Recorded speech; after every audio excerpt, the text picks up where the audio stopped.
So as we wrap up our first year of Demand Gen U, we figured it was an awesome time to go back and look at everything that happened at Metadata this year from a marketing perspective. What went well, what went not so well, and what went terrible. So we're going to be open, honest, and transparent in the theme of every Demand Gen U episode and review ourselves of everything that went on in 2022. Demand Gen U is officially in session. Let's do it.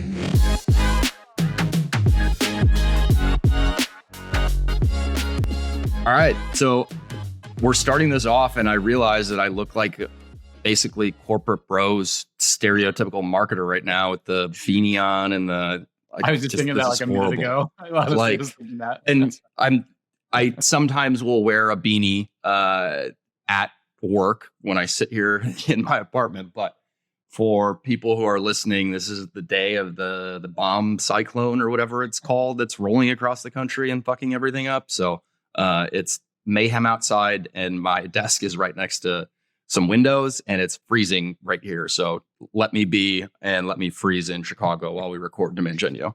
Well, you got the beanie on, and I'm in the ponytail because I was like this morning. I don't know what happened. I usually get up at 6 naturally. Like I just wake up at 6. This morning it was like, and I had a 7 o'clock meeting, so I was like, oh yeah, 6 will be fine. I didn't get up till 6:35, and I was like, oh no. And I had 5 hours straight of meetings starting at 7. And so I had to I was like, all right, it's ponytail it is. No, I did not. Oh my God. Oh man, man buns. All right. Maybe we'll talk about that as the bad or the ugly. Yeah. I don't know. So we're going to start with the good first, since you and I are both optimists, I'd say to a fault, but we got to start with something good here. So while we were preparing for this episode, we each kind of picked which big accomplishments we wanted to talk through for 2022. So I think the first one that I will start with is kind of ironic because it's about doing this podcast. This was something that I had wanted to do for quite some time. We had, it's kind of a throwback, but we had By Marketers for Marketers, which was more of a series. It wasn't a straight up podcast. And there was, it was good. There wasn't a whole lot of structure behind it. It was just, hey, let's let's do it when we can. And I think I begged you long enough to let us do this. And we did the project in, I think it was September of 2021, and banked a bunch of episodes going into January of 2022. And then we, started releasing episodes weekly. So it's been, I kind of equate it to going to the gym almost. It's like a muscle that you have to keep building, and it takes time. And there are a million excuses that you want to make to not go to the gym and to not record the podcast. And because we didn't find those excuses, I think we were all amazed that once this really started to hit its stride and take off. Yeah. And I can't remember why I was I detracting because it was like, I just didn't want one more thing to do. I can't remember if I was just like, nah, or if I just didn't see what value it might bring, or maybe that was probably it. Like, is it really going to it was more that. Yeah.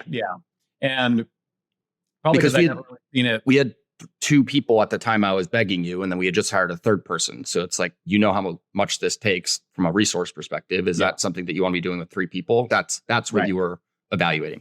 Yeah. And the way I had seen people using podcasts was not how I wanted to do it. People were using podcasts, like this whole thing where, well, let's invite on a guest, but the guest is really our prospect, and then we're going to make the prospect feel warm and fuzzy, and then they're going to like us, and then we're going to get a chance to sell through the podcast. And I was just like, I don't really want to do that. I was like, that's again, if you go back to it's like one of our mantras. It's like, do what's right for the industry first, do what's right for marketers first, and then commercial stuff happens second. And so I remember I didn't want to do that. And we really started recording in September of last year. No. So we did the project with then Lemon Pie to concept everything. And then I think we first started recording maybe the first or second week of December 2021. Okay. Yeah, that makes more sense. Yeah. And then the other thing I remember thinking is, can we really do it every week? Like, really? We need to do it every week? Are we going to have enough things to talk about? I remember thinking that. Is it going to be hard? Are we going to start repeating stuff? And man, we're a year in and like, not really. I know pieces that we've talked about before and stories come in and out and that kind of thing. But generally it's like, we've had a lot of just different topics and it doesn't seem to be, and it doesn't feel like it's been a struggle really to come up with them either. And so, no, it's been great. It exceeded all my expectations. We had some light goals around it. And I think one of the other things kind of detracting from me at the time was we were doing Gil's podcast and it just didn't have traction really. And we know why.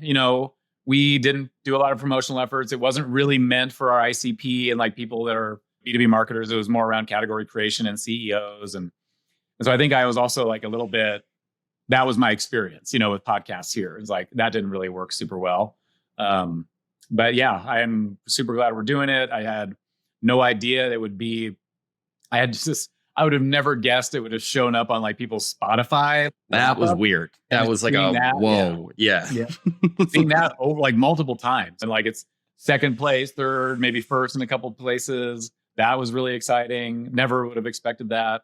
And then I think just because of the podcast and just some of the other posting we do, like Mark and I both realized sometimes we go to places and people recognize us and it feels weird. And it happened to me in Israel several times in Israel. And then just recently when I was in Chicago, John came over and he wanted to take a picture with me and put it on LinkedIn. I was like, oh shit, yes, let's do that. And it just feels kind of weird, but I won't deny I like it. I like it. It's fun. Awesome. We got to keep the show on the road, so let's keep moving. So the next one that I think we want to talk through is a little more personal to you. There are downstream positive impacts from it as well, but talk about where you were at with Gil, maybe towards I forget which episode it was, but it was earlier in the year when this all took place, and then where you've ended the year with Gil, because that's a pretty big accomplishment in itself. Yeah. I had everybody, we're all working on stuff, right? So just because you're a VP marketing doesn't mean you're a great VP of marketing. So even though I've been a VP marketing for a while, there's a lot of things I needed to fix or just change or resolve or whatever. And Gil is very direct. He's a very direct person about, how he feels about how you work, what you do, your speed, all that stuff. And early in the year, I made a couple missteps and I recognized exactly what I did. And my old MO was the hard things or the things I didn't want to do. I would just try to avoid talking about them with Gil. And then I'd realize like, he never forgets. And so 2 months, 3 months later, he'll come back around. He'll not have said anything in between those time periods. And then all of a sudden it comes right back and you're just like, oh, you remembered that shit. And I just got my hands slapped or just caught in that way too many times. And it was like, this isn't right, And he really, I did like a 360 with him and, with the team and just got to a better sense. But he really like, you need to work on these things. It was almost to like, we got to fix some of these things or you're out. I mean, it wasn't that direct, but it was kind of like, that was the sentiment. And I was like, all right, let's do this. And I battened down the hatches. I got a coach. I started working even with my counselor a little bit more on some stuff. Just got very, I don't know. Just very specific on things I wanted to work on. I was just going to say focused. Yeah, that's what I was looking for. And would check in with Gil. Like I had a 30-day, 60-day, 90-day check-in. How am I doing on these things? Making progress. But it really wasn't until I just got more confidence in myself. And then I just realized like, okay, if I don't want to do something or I don't agree with it, I just have to address it head on. As soon as we're talking about it, I have to address it immediately with Gil. I can't let it fester or go on or just hide from it. So yeah, that plus a lot of other things that I've done or that Gil and I have worked on. Now I feel, and this has really been the case for probably 6 months now, 5 months maybe, where the rhythm is just there. And I was even talking to Gil recently, just in a one-on-one, like, hey, we haven't checked in on some of these things for like 4 or 5 months.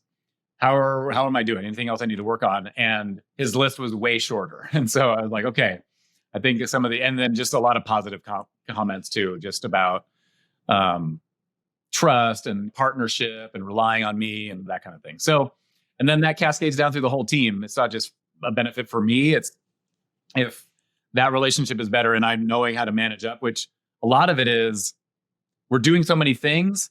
How many things can I actually tell Gil and explain what we're doing, how we're doing it, status? and just getting better about knowing what he wants, what he's interested in, trying to think more like he would think in some cases, so I can just think ahead. And that helps the team too. So I'm not having to come back around like, well, I thought this is what Gil wanted, but he really wants this. So I think it's just helping all around. Oh, yeah. Now, I think the other thing that I would add to that is knowing and being totally on the same page around, hey, these are the top 3 things that he is consistently interested in. And then, hey, here's the 1 or 2 occasional shiny objects that he wants to ask questions about. That's been amazing to help the team focus too, because I think for a while we were like, what's the list? Is he interested in this? Is he not interested in this? And we were playing like this guessing game. And I think we learned, like, it pissed him off when we didn't really know the 3 things that he was dead focused on. And he was like, how do you not understand that these are the 3 things I'm interested in? So that's helped the team out too. Yeah. And I think, and if our top 3 things weren't aligned with his, then it kind of breaks trust a little bit. He's like, well, then we're not on the same page. And I think it just helps all around. So yeah, that's been a big win. So next one, and we just did an episode on this, so we don't have to talk about it too much, but it was, I think, one of the cooler things that I worked on this year, and I think we all worked on as a team, which was that 6 Cents landing page. So why don't you talk a little bit about why you wanted that, and then I can chime in. Yeah. So a couple of main things, I'll try and keep this short. One was our customer success team, and they were coming to us and saying, so many of our customers at renewal time are having to make a decision between renewing with Metadata or buying 6 Cents. And we know that shouldn't be a decision you have to make. It should be like both. You know what I mean? Like, and so we needed some content that helped explain more about what 6 Cents is good at and where Metadata is good and how those things are basically can be combined together for a better together kind of a thing. The other one was just for net new prospects, also trying to make the same decision, which is a weird decision, and that was from our perspective, like, people actually have to decide between these 2. Like, that's not right, because we do totally different things. And so just knowing we needed to get that story out, and it was mostly, people just knew anecdotes. So, well, I think 6 Cents is good at this. And I think, but I think it's this. And we think it works like this. It was finally a way of getting all that stuff together and formalized, and then across the company. And then you did all the work. And so why don't you talk about like how that came together?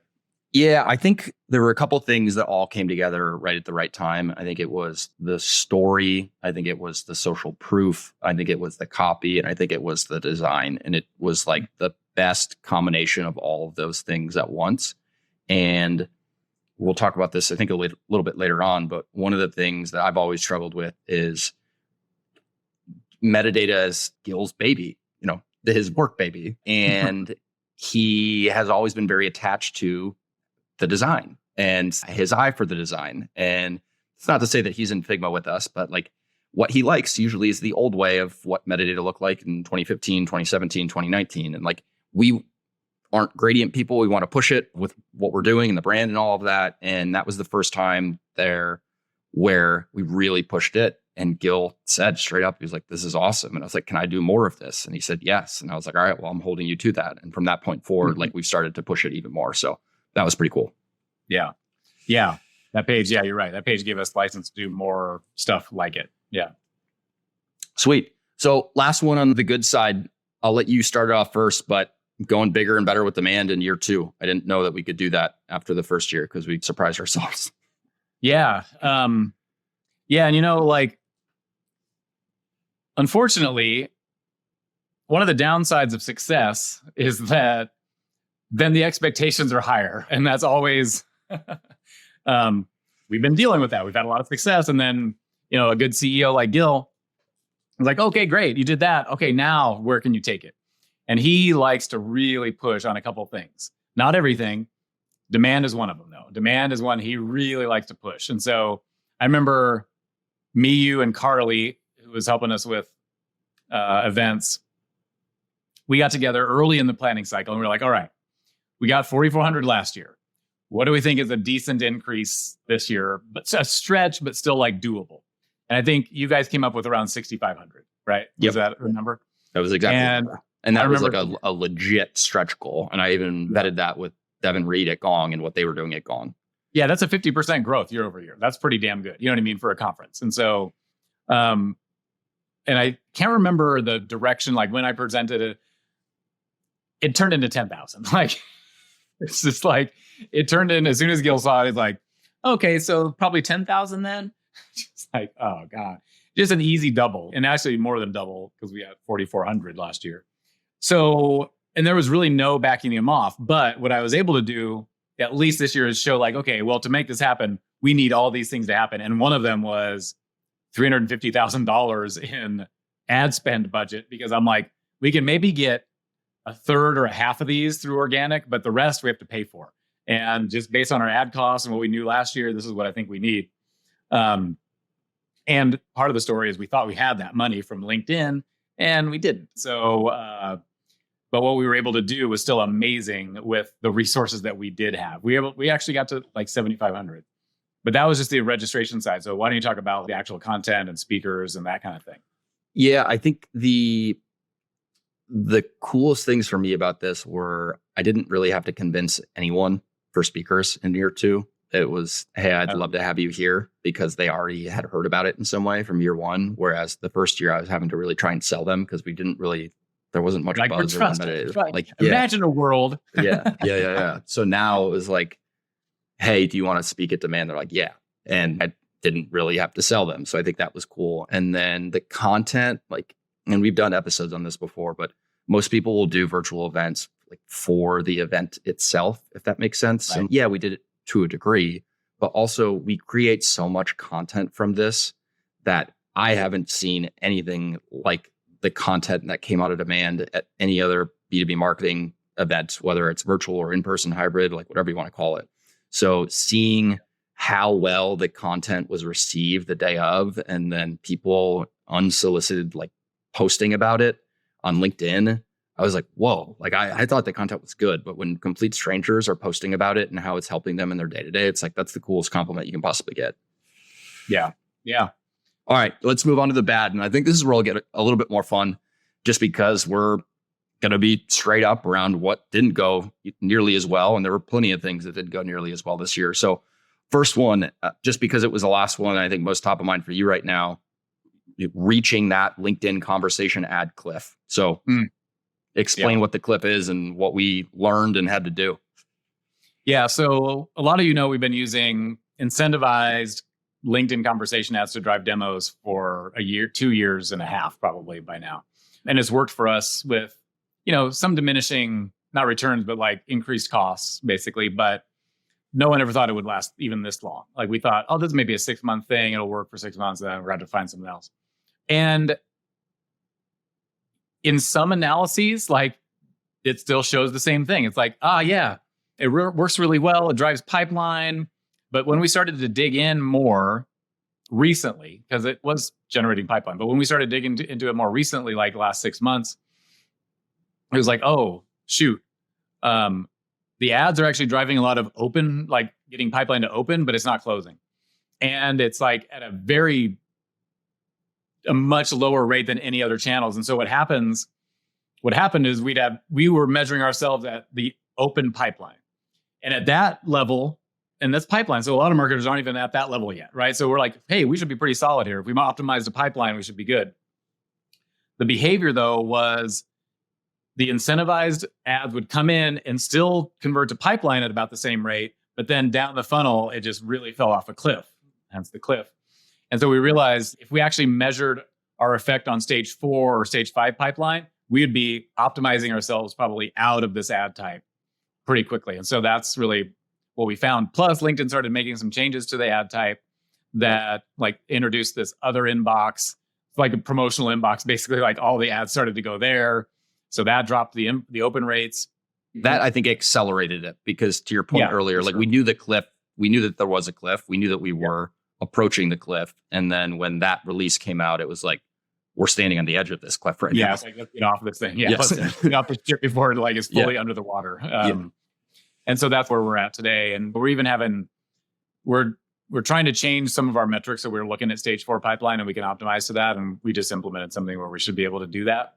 And it's just going to tell us, hey, incentivized ads probably not the best way into that. So, So next one, and this was I would say of all the things that we did this year, I think this was one of the more surprising things that didn't go as planned. So on previous episodes, we've talked about how we're not fans of the old analyst game and how it works. More importantly, how it really doesn't work for modern marketers and how people actually buy tools. And because of that, our attitude is basically like, fuck it, like we're not going to play that game. And we had that attitude for the longest time, and it was biting us in the ass. So over the summer, we finally said, hey, we're going to put some time towards this, and we are going to prepare for the Forrester, I think it was the B2B advertising platform wave. Yep. And before, it was the good old college try with you and me and maybe help from one or two other people, but we didn't really get anyone else from the company heavily involved.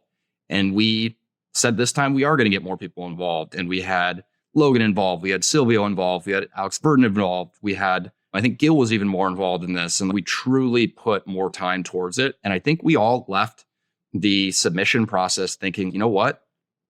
We feel better about this. Like, one, because of the effort, and two, because of how everything went. And then I remember I actually just looked at the email when I was putting the outline together. Out of nowhere, we get the courtesy email of, hey, here's what the ranking is going to look like. And you forwarded it to me, and I forget who else. And you were just like, we got to figure out how to message this because we fucking bombed. Yeah. That one was a surpriser because, like you said, and part of what threw us off was this was the first wave of this type.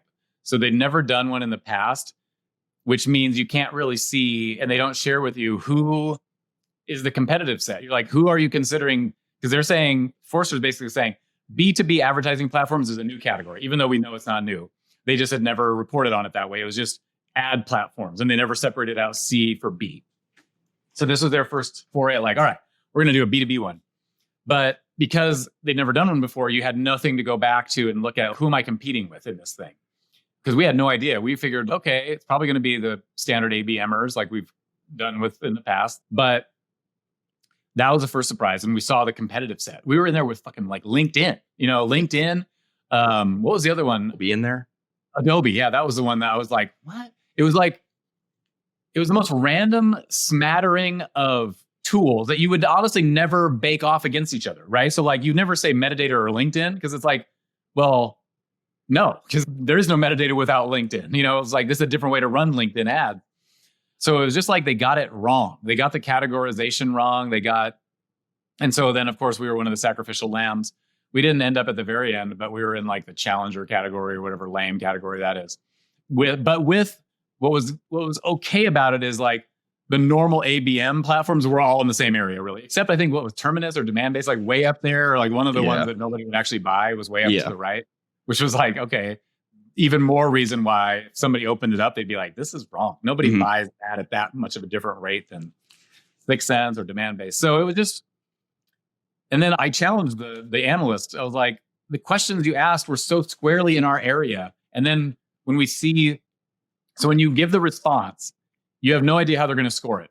But then when they send them back, they tell you exactly how answer would get you a 4, this would get you a 3. And we were looking at these answers to these questions. It just didn't make any sense. So we wrote a whole article around it and just tried to be factual about, from an actual marketer's perspective, the people who are actually doing marketing on the ground today, which are not analysts. This is how we see the world. This is what it looks like. That was very weird though for me. Yeah. Well, and then you think about, we work at a MarTech company, so we're working for the vendor that's being ranked in this assessment. When I was at my last company or 2 companies ago, and I would see this, I was just looking at the placement. I wasn't super focused on what the criteria is. So people that don't have time or really just want to look at who's up and to the right, they take that for what it's worth and interpret it as fact. Like they don't look and see that the criteria is skewed heavily towards display advertising. Like no one buys a tool for display advertising these days, or at least good people. Right. So it just sucks because that no one's as close to the criteria or cares as much about the criteria as we do. And it just gives our competitors some FUD to throw against us. Yeah. And like you just mentioned display, which also, I was like, display was so woven through all of these, and yet LinkedIn is way at the top. I'm like, LinkedIn's not even a display platform. Like, how are they even ranking on these display questions Is it their audience network? Like, it was really confusing. So we just threw it on the side. We put an article out there. One of our sales reps, I remember, you remember, he got us in trouble, like basically putting it out there. Like, people thought we sounded defensive and all that stuff. It's like, whatever, we're over it.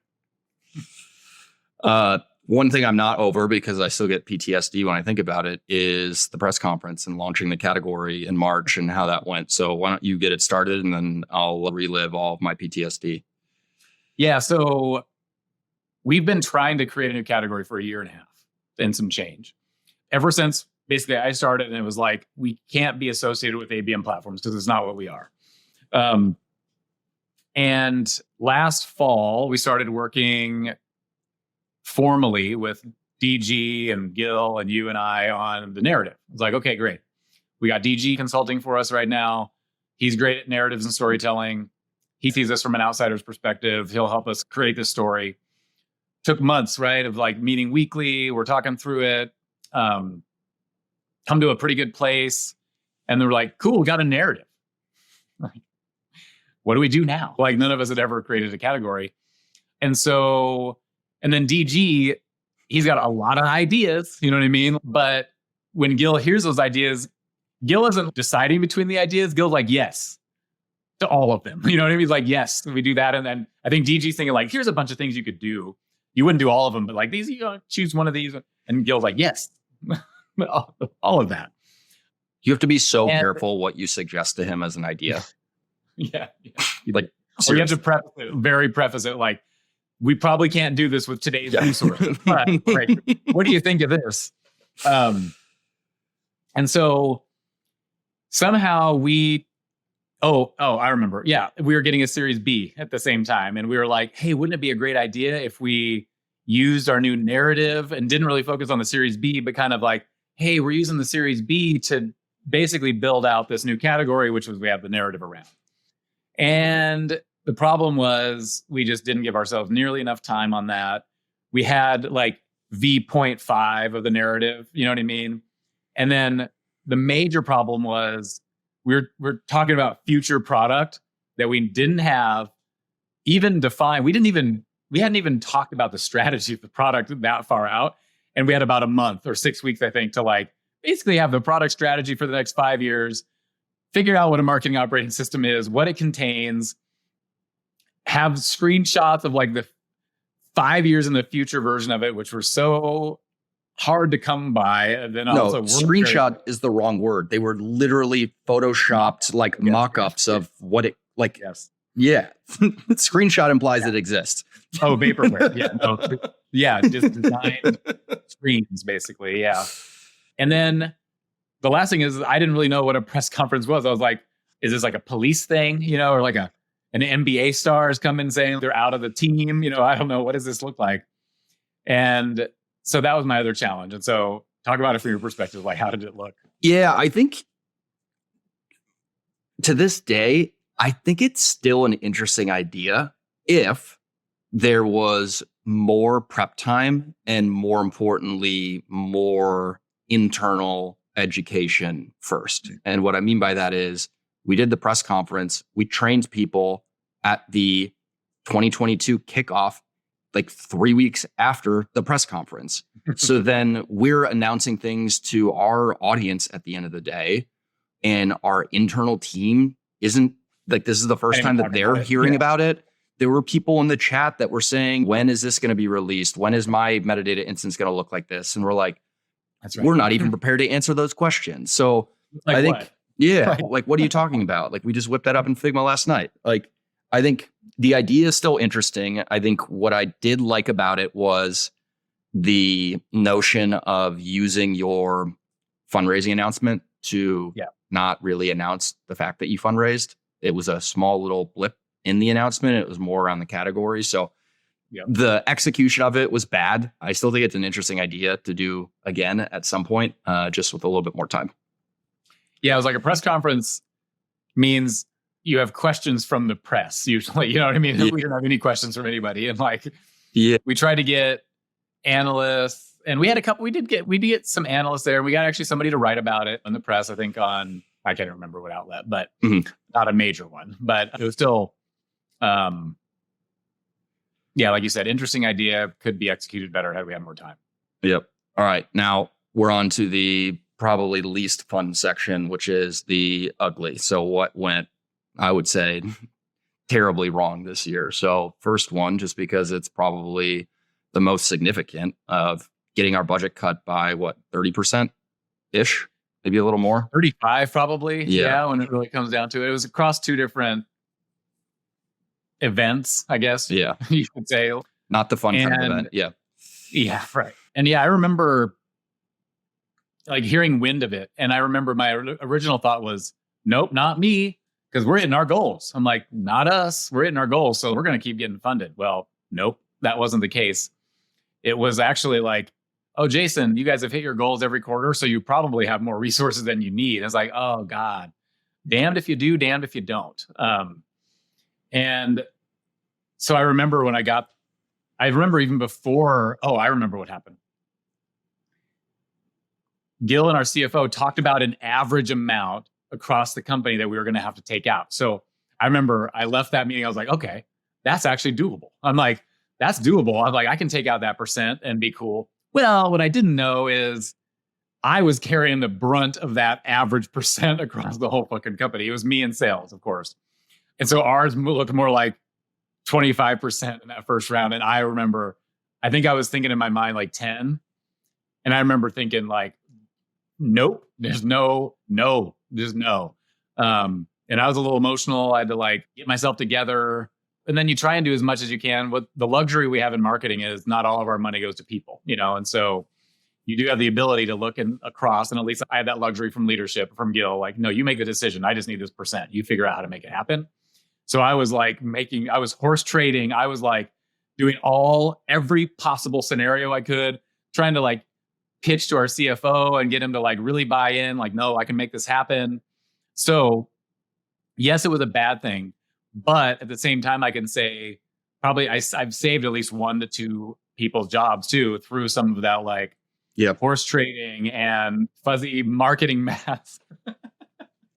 Jim, I hope you're not listening to this. And we will see if Jim listens, because this episode could bite us in the ass. But yeah, let's keep going. That's what you think. Yeah. Now someone's going to tell him. We tell him either. God damn it.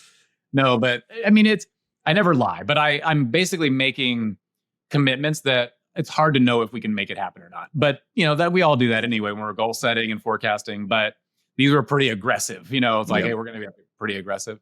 But I'd rather do that way than just be like, give up. Is almost like I feel like the other way is like just give up headcount and give up, So, yeah, that was ugly. And then with the fact that we had to do it twice, I had to do basically 2 rounds of layoffs was not great either. And they were really close back to back, which is not great from a morale perspective either. No. Because then that really set the whole team off, not just marketing, but the company, nervous, anxious, that kind of thing, which is not great. Yeah. And I think looking back, I don't know what we could have done differently. And I say that in a kind of a patting ourselves on the back kind of way, because this is the closest that I've been to planning for this sort of thing. And before, at my last company and previous companies, I had to crunch numbers, but not necessarily scenario plan, because I don't think the previous people that were leading marketing that I worked for were scenario planning. I think it was just like, hey, we're going to chop X% off the top. It's going to go there. It's going to go there. And it's going to go there. And that's it. Whereas here, like, we were literally planning for every possible scenario. Like, what if we cut all this spend and try to keep every single person? Yep. What does that look like? What if we cut a little bit of spend and one less person? Or what if we go more people and keep all this spend? Like, there were so many different scenarios that were planned. And it took a lot of time, but looking back, I respect the way that we like went about it, and it sucked. No way around it. Yeah, no, I think we made the best possible scenario out of what we were handed. Yeah, for sure. I feel good about that. Yeah. So good segue into the next ugly part of this past year. So we go through all of that planning, and then now you've got to start to plan for pipeline and revenue with the new normal. And the reality is there's no new normal that you can use in terms of historical data, because none of the historical data works anymore. So let's talk through that. Yeah. And we've been very good at demand planning from the beginning because I have an ops background. We have really good data people. We keep our data in house in pretty good order. So we got really good at demand planning. So where we were hitting within 3% of our goal every single quarter. And that's pretty accurate. But then recession hits and people are behaving differently and your historical data no longer actually matters even because you're just seeing trends that your historical data doesn't predict. And we've only been selling in this way since really the pandemic, which everything since the pandemic has been up to the right for most people. So that's what we knew. That's what the historical data said. Then when we started to see like sales slowing down, we started seeing later stage conversion rates go down. Then it was like, oh, shoot. Okay. And Gil likes to plan very conservatively. So like we like to plan worst case scenario and let's try and hit that worst case scenario, which has helped us meet our goal every single quarter. Well, we thought we were planning worst case scenario these last couple of quarters. And what has turned out to be, it's like that actually wasn't the worst case scenario. And that makes it really hard. So we're like, well, we think that the conversion rate is only going to go down 2%. Well, it went down 5%. And it was like, oh my God, that's a big difference when we're looking at just like a close rate, for example. So we're having to do more. Also, just because it's fresh in my mind, we also found that out well past, I think, the halfway point in the quarter. So it's not like you're finding out about how much more pipeline you need to generate in the first week of the quarter. It's like, exactly. Hey, we're almost 7-8 weeks in and now we're just finding out about it. Yeah. Because also in the past, churn was predictable and close rate were predictable. Both of those now are unpredictable. So our churn rate is unpredictable. They just don't know. And it's really based on what conversations are our customers having with their leadership team. Like, are they getting their budgets cut? And if they are, then that's going to trickle down to us. Maybe not. And it's just, there's no like looking at data and be like, oh yeah, I know exactly what's going to happen anymore. And so we'd had to put more time into more real-time planning, I guess I'd say, which is, okay, we're halfway through the quarter. Let's see, what have we been able to deliver? What is the gap? Can we shift? And we're trying to be like in the past quarters, we've been able to set a goal and just manage to it. And if you hit it, you got your bonus. If you didn't, you wouldn't. But now we're having to be a little bit more flexible because we're like, hey, we know all the teams are working their asses off to make this work. We just know the data is not as, we just can't really trust the data. So we're trying and we're making these things work based on the models we built. We're doing that thing, but then we're realizing that's not even enough. So at the leadership level, we're making sure that, okay, let's not hold people hard and fast to those original quarter bonus numbers. Let's be flexible in that. And like, we technically didn't qualify for our bonus last quarter, but I was able to get 50% of it paid out. And so we're trying to like, because imagine that, like your team is used to all these successes in their job. And now those get kind of taken away. And then also your bonuses get taken away too. Like, it's just like, oh my God, mind blown. And we have good marketers that I don't want to like go looking for jobs other places just because we don't know how to get our shit together. But I don't anticipate, I don't know what, every time I'm looking at it, like, okay, well, that wasn't the worst case scenario. So now we got to go back to the drawing board and figure this out. It's just, and if anyone else listening is going through this, like, this is normal. Don't stress out about the fact that you're not goddamn Nostradamus. You know what I mean? You're not like out there making predictions that actually happen. Nobody can predict what's going on right now. You even see like Benny Hoff, even saying they're not even giving future guidance into next year for Salesforce, who has more data and like science resources than anybody. They won't even predict like where they're going to end up. That when I saw that, up until that point, I was very stuck in my own head thinking like, this is a metadata problem. Like, I know other companies are struggling, but like, we really have it bad. What are we doing wrong? What can we do differently? And then when I saw that news come out, I immediately thought, whoa, this is way more serious than I already thought that it was. I knew that it was serious, but if the software company, like the cloud software company that everyone talks about, there's a zillion case studies on, if they're not even going to be predicting, how the next few quarters are going to be playing out, like, it's really bad. Yeah. And thank goodness he came out and said that, right? Because he could have been like everybody else and just coming out with numbers that he knows is bullshit, but helps a lot of other people out. Like, if Salesforce can't even figure it out, okay, phew, let's give ourselves a little bit of relief here. Yeah. And then we're coming up on time, but last one. So on the topic of numbers not working out, why don't you talk about some MDF numbers that we were pretty lucky and fortunate to have and maybe took for granted, dare I say, until they were taken from us? Yeah. So if anybody doesn't know what MDF is, market development funds, it's usually like big companies like your Microsofts and your Salesforces. They actually have budget in their partner programs or their marketing programs to just give partners to use to market their stuff. Usually it's partners that will help them as well. And that's our relationship with LinkedIn. Like when we get a new customer into Metadata, their LinkedIn spend goes up quite a bit. LinkedIn likes that. And so they work with us as a partner and they offer us these MDF funds. I'm not going to talk about how much they are. It's considerable for us as a startup. It is a considerable amount of money for us. Material. I remember the day that you found out about this and we were crunching numbers in a Google sheet and we were like, whoa. Oh my God. I was like ecstatic beside myself. I thought this is the biggest win I've had probably in this company, like getting this many, this much funds in that we can spend. And then LinkedIn, just like everybody else, is not making their numbers probably. And so they have to make some hard decisions and they had to cut off this program. Now, I will say that our partner manager is amazing and she's really tried to help us out as much as possible. We've kept some of it, but really the demand part was the hard part for us because we were expecting to have a decent investment from them. And we didn't find out about it until I think a month before the event. And I'd already leaned over my skis and spent some of it.